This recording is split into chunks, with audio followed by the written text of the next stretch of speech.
so let's jump into it. So what you're going to learn today is you're going to learn where to go where your competitors are not. Okay? Where to go that your competitors are not.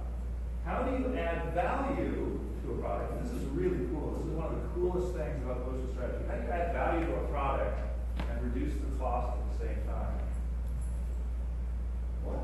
How do you do that? Right? So I've got this product, it's got this seasoned product, it's been on the market for 10 years. How am I going to take that and make it more valuable and reduce the cost? Well, you can do it. How do you create a strategy canvas? We'll talk about what a strategy canvas is, and this is the method, this is one of the tools that we use to look at our blue oceans.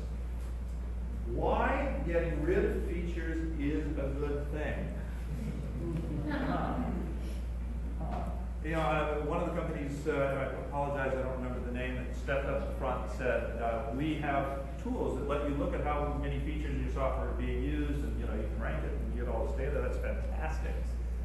So you got to do that stuff, and you got to get rid of features that don't matter. But it's more than just asking or watching what people do and what they don't do. It's more figuring out where are the spaces that you need to go, and what are the things that people don't need in those spaces. So we get there.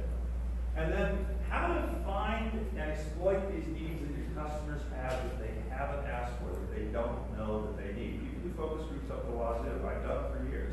I love focus groups, don't get me wrong. But you can't ask customers what they want. And you can follow them around all day. You know, we do these studies where we go out and we watch customers. We'll walk around with a landscaper and we'll take copious notes about what their day looks like. And that's really useful stuff.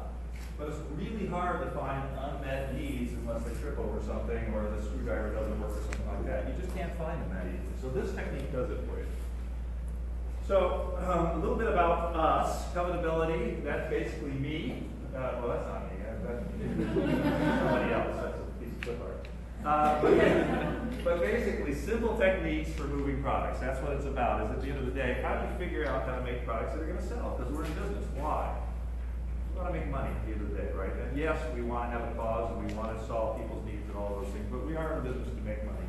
So the question is, how do you make money? So the idea of covetability is that if you really do the thoughtful design up front, that a product that where you might actually have launched it earlier might be on this kind of a slope. The idea is if you do some user needs analysis and you think involve your users all the way through the design process, then you can compound your growth and actually make additional profit. So that may not happen in the first week, but that's going to happen. If you make a product that people want, you make more money. Some of our clients, you've probably seen some of those names before. All right, and then there's me, and I've been doing a whole bunch of stuff. I mentor with SCORE, and I play the string bass in my spare time. So that's it. That's all we're going to talk about there. So what do I hear? If they offer it, we have to add it too. We were just talking about it. Yeah, they got that feature. They got the, oh, we got to put that on our roadmap, right? Oh my God, Apple just came out with the app that does, right? We got to do that. So I hear that all the time. All we're doing is adding a new feature, right? So we don't need any research or anything. We're just adding a new feature. Well, okay, good. We almost seem to be playing catch up, right? So they come out with it, and, oh man, we got to do it too. And, oh, look, somebody came, so you're always, it feels like you're always behind the game. We sell a lot. Why are our profits low?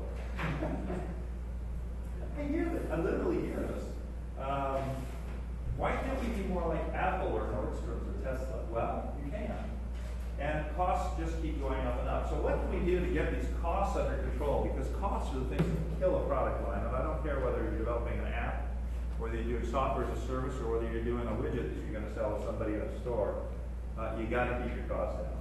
Okay. So how do you decide what's in your offering?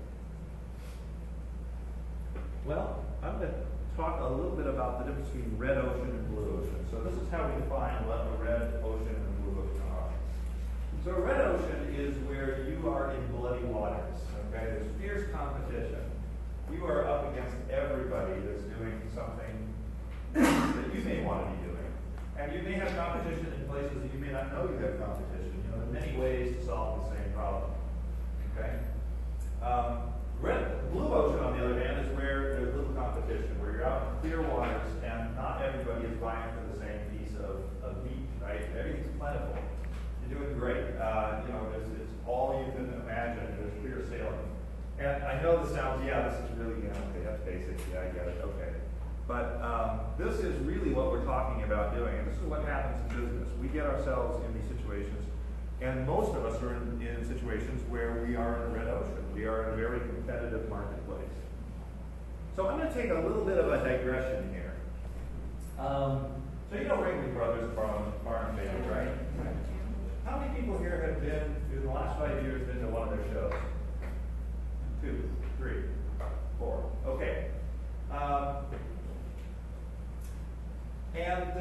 So you know about the circus, right? The circus has got lots of lions and tigers, and they have this, you know, this big tent they set up with the 3 rings, right? And the bleachers you see you sit on, and they do amazing acts, really amazing acts. Well, they have a problem. You know, in the 1990s, circuses began to have problems, and the big problem that the circuses had is that their costs were going up because, you know, health regulations had kind of gotten hold of a lot of municipalities. And, you know, here they take a train car into a city and they outload these animals, they march them down Main Street.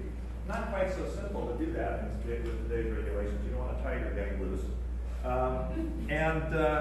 So they get these animals, and they have these special animal trainers that now have all these certifications that they have to get from the health department and all the other stuff to get these animals out to the circus grounds.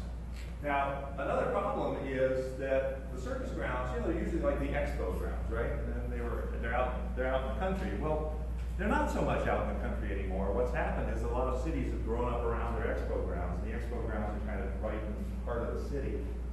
And so that's great, except what it means is the real estate values are going up, and it becomes more and more expensive for circuses to get the real estate to plot their, you know, 3-ring circus on it, right? So you get this big 3-ring circus, big old tents and all that stuff. And so what the circuses have found is the costs are going up. And the other problem that they have is on the supply side of customers, that the customers are going down. Right? So who wants to go to a circus with smelly animals? I'm not into that, right? I've got my video games. Now I can do that. I can hang out on Twitter and Facebook. There's cool things that I can do on Instagram that you know. So kids these days really aren't that interested in circuses.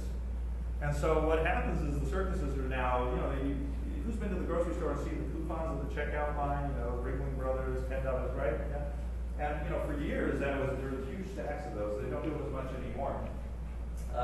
But what they were doing is they were discounting the price to get more and more people to come to the circus, and it was a losing battle, is a losing battle, because kids have to focus somewhere else, and that's their target audience. So how do you solve this problem? I mean, if I had walked into a bank in 1995 and said, I want to start a circus, they would have laughed me out of their office. That's ridiculous. Nobody wants to start a circus. So how do you solve the problem? Have you guys ever heard of these guys? Circus Olay? Circus Olay is probably the most successful, not probably, is the most successful circus of all time. They're not only the most successful circus, but they're one of the highest profit companies in the world. How did they get to be that way? What did they do? How did they succeed in the 1990s in starting a new circus and making it successful? What did they do? Anybody want positioning? So like how? Well, they took all the aspects that was missing in traditional circuses and applied it to their purpose. So instead of it becoming a circus, it's actually now performance art. Okay, so it's performance art now, and she says they take a lot of the things that were missing in circuses and they now started to apply those. Okay, that's good. How else? How did they become successful? And they eliminate. Remove the feature. Remove the feature. What did they remove? The animals. They got rid of the animals, right? I mean, I don't know about you, I don't particularly like smelling animals. I mean, I know they're cool and stuff, but I can look that on the Nature Channel, but you know, it actually smells better. So they got rid of the animals, and that's a huge cost. Price increase, luxury price increase. That's So- $120, right? It's $120, they raised the price. So how did they get away with raising the price? Different target. Different target, what's their target? Adults. They're going for adults, right?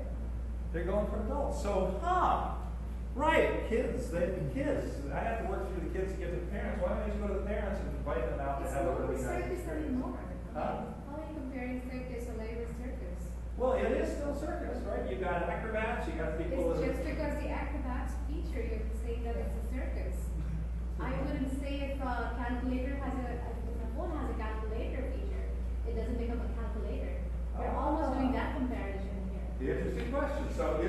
Olay a circus? Maybe they are, maybe they are. They certainly say they are in the name. Branding wise, they are. Cirque du Soleil, right? Maybe they're redefining what the traditional circus is. Oh, so they're redefining it, okay. Well, how else did they succeed in making this successful? They're not on the road. They had fairly fixed locations. Oh, interesting, so they don't move around as The much. people come to them instead of them.